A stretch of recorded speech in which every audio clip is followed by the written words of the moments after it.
আম্বেদকর, বলুন। তো ডিএ মামলার রায়ও এখন ও তো শীত ঘুমে চলে গেছে। আপনি ভাবুন 10 বছর ধরে একটা মামলা চলছে। তা এটা কি, এটা জটিল কোনো ব্যাপার না, খুব কঠিন বিষয় তা নয়, সিম্পল জিনিস।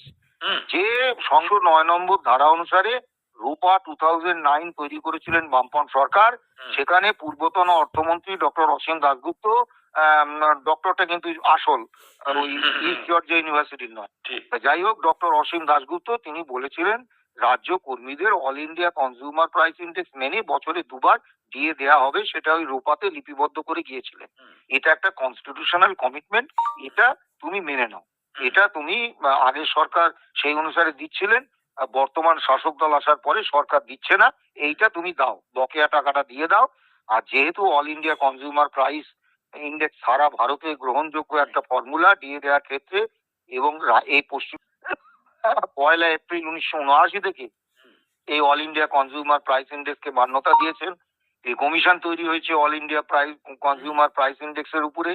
দিল্লি, চেন্নাইয়ে দিয়ে দেওয়া হয় অল ইন্ডিয়া কনজিউমার প্রাইস ইন্ডেক্সের উপরে, তাই এটাকে সূচক হিসেবে গ্রহণ করে দিয়ে দেওয়ার ব্যবস্থা হোক, এই তো সিম্পল দাবি।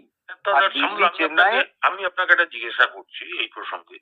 আচ্ছা, বলছি যে আপনার বি.আর. আম্বেদকর যিনি সংবিধান লিখেছিলেন, আমি তো আগের দিনও মলয়দাকে প্রশ্নটা করেছিলাম যে বি.আর. আম্বেদকর সংবিধান লিখেছিলেন এবং আপনার বাল্মীকি মুনি রামায়ণ লিখেছিলেন, তো এতদিন তো মনে হয় তাদেরও লাগেনি। আপনারা 6টা মামলায় জিতে আছেন এবং সুপ্রিম কোর্টে এর মধ্যে একটা ইন্টারিম অর্ডার হয়েছিল আপনাদের 25% অ্যাডভান্স দিয়ে দেবে। তো এতদিন লাগার পেছনে কারণটা কি মনে হয়? মানে একটা তো কারণ তো নেই। মাননীয় বিচারপতিরা সুপ্রিম কোর্ট, হাইকোর্ট বা অন্য বিভিন্ন লোয়ার কোর্টের যে অ্যাডমিনিস্ট্রেশন, তারা কি এইটা বোঝেন যে আদালতের দীর্ঘসূত্রতার জন্য কি ভয়ঙ্কর সমস্যায়, কি ভয়ঙ্কর অবিচারের শিকার হচ্ছেন বিচার প্রার্থীরা? আপনি জানেন, আপনি একদিন এইটা নিয়ে একটা সাক্ষাৎকার নেবেন, আমি আপনাকে বলবো, আপনি কি জানেন যে এখন জেলে যে সমস্ত বিচারাধীন বন্দী আছেন, তাদের মধ্যে সাজাপ্রাপ্ত বন্দির 3 গুণ হচ্ছে বিচারাধীন বন্দী। তারা বছরের পর বছর, কেউ 10 বছর, কেউ 5 বছর, কেউ 15 বছর তারা জেলে পড়ে আছে, তাদের মামলাটা বিচার হয়নি। এদের মধ্যে কত অসংখ্য মানুষ, তারা নিরপরাধ, তারা যখন বিচার হবে তারা মানে নির্দোষ বলে গণ্য হবে, তারা বিচারে জেল খেটে যাচ্ছে না। আপনাকে আমি একটা কথা বলি, সেটা আপনি যেটা বলছেন এটা নিয়ে নিশ্চয়ই আমি এপিসোড করবো, আপনার কাছ থেকেই তথ্য সমৃদ্ধ আমি বক্তব্য শুনবো। আমার বক্তব্য হচ্ছে ওই পার্টটা আমি আসছি না, আমার বক্তব্য হচ্ছে সেখানে নয় বিচারপতিদের অপ্রতুলতা হতে পারে, দীর্ঘসূত্রিতা, কিন্তু আপনাদের এটা তো ফাইনাল শুনানি শেষ হয়ে গেছে বোধহয় 2.5 মাস হয়ে গেছে। হ্যাঁ, আপনি ভাবুন, কোনোটারই কোনো ব্যাখ্যা নেই। প্রথম 10 বছর ধরে এই মামলাটা চলবে কেন? আমাদের হাইকোর্টেতে নিশিতা মাত্রে, তখন প্রধান বিচারপতি, ভারপ্রাপ্ত প্রধান বিচারপতি, তার বেঞ্চে মামলা। আমরা সবাই জানি যে রিটায়ারমেন্টের আগে শুনানি শেষ হয়ে গেছে, তিনি রায় দিয়ে যাবেন। রিটায়ারমেন্টের আগে তিনি হঠাৎ বললেন যে তিনি রায় দিচ্ছেন না, পরের বেঞ্চ দেবে। আমাদের আবার শূন্য থেকে শুরু হলো। একজন বিচারপতি কেন তার এই শুনানি শেষ হয়ে যায় একটা মামলায় তিনি রায় না দিয়ে অবসর নিয়ে নেবেন? কেন বিচার প্রার্থীরা এর জন্য ক্ষতিগ্রস্ত হবে? না হলে তো আমাদের মামলার রায় কবে হয়ে যেত, আজকে। তারপরে ধরুন এই দীর্ঘদিন ধরে মামলা চলছে সুপ্রিম কোর্টে। 2022 সালের 28শে নভেম্বর থেকে মামলাটা স্রেফ পড়েছিল, মাননীয় বিচারপতিরা যে যে ডিভিশন বেঞ্চে এসেছে তারা শোনেননি। কেন শুনবেন না? কিসের জন্যে তারা শুনবেন না? বিচারপতিদের, মাননীয় বিচারপতিদের এই ডিসক্রিপশন থাকার তো কোনো যৌক্তিকতা নেই। এভাবে কত মানুষ ক্ষতিগ্রস্ত হচ্ছে বলুন তো। তারপরে যাও বা মামলা শোনা হলো, ইন্টারিম একটা অর্ডার হলো, সেই ইন্টারিম অর্ডার সরকার মানলেন না। আইনের অত কচকচি দাদা বুঝি না, কিন্তু আমরা সকলেই আশা করেছিলাম যখন রাজ্য সরকার 25% দিয়ে দেওয়ার নির্দেশটা মানলেন না, তার বিরুদ্ধে আমরা আদালত অবমাননার মামলা করলাম। সুপ্রিম কোর্ট একটা দৃষ্টান্তমূলক নির্দেশ দেবেন যাতে রাজ্য সরকার ভবিষ্যতে সুপ্রিম কোর্টের নির্দেশ না মানার ঔদ্ধত্য হতে পারে। কিন্তু আমরা কি দেখলাম? কিছুই হলো না। সে রায় এখনো, সে মামলা এখনো পেন্ডিং দেখাচ্ছে সুপ্রিম কোর্টের ওয়েবসাইটে। আইনি বিষয় আমরা জানি না। কিন্তু এটা তো আমাদের প্রত্যাশা, মানে মানুষের কাছে তো এই বার্তাটা চলে গেল যে সুপ্রিম কোর্টের নির্দেশ না মানলেও রাজ্য সরকারের কিচ্ছু হবে না। কিচ্ছু হবে না।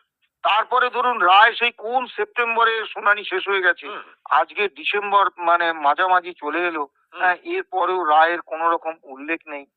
কর্মচারীরা আমাদের ফোন করেন, বলেন, উদ্বেগ প্রকাশ করেন, হতাশা প্রকাশ করেন। স্বাভাবিকভাবে আপনি ভাবুন আমাদের 10 কাছেও তো বছর। অনেকে ফোন করছে, মেসেজ করছে, বলছে কিন্তু কি যে করব? এটা দাদা দিদির সেটিং। হ্যাঁ, বা দেখুন, সুপ্রিম কোর্টের এইগুলো তো বিচারপতিদের সম্পর্কে যে ধরনের মন্তব্য তারা করছে এটা অনভিপ্রেত।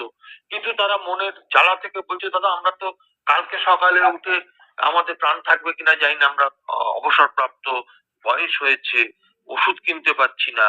কিন্তু আমাদেরও তো একটাই প্রশ্ন হুম, যে মামলার রায় আজও কেন বেরোচ্ছে না? হুম, হ্যাঁ, মামলার রায়টা অনেক বড় হবে, লিখতে সময় লাগবে, কিন্তু সেটা কত? সেই কাজেই কি বলবো বলুন? আর মানে আর বলার কিছু নেই। এই যে মানে সব পরিস্থিতি যেমন যেন সবার উপরে যেন আস্থাটা মানুষ হারিয়ে আসলে যাচ্ছে। মুশকিল হচ্ছে, যোগ্যরা যদি সম্মান না পায়, হুম, যোগ্যরা যদি চেয়ারে না বসে, হুম, মানুষকে ভাবতে হবে আপনি দিনের শেষে এর জন্য যদি দায় কারোর উপর চাপাতে হয়, হুম, সেটা কিন্তু মানুষের উপর। আপনি যদি বলবেন কেন?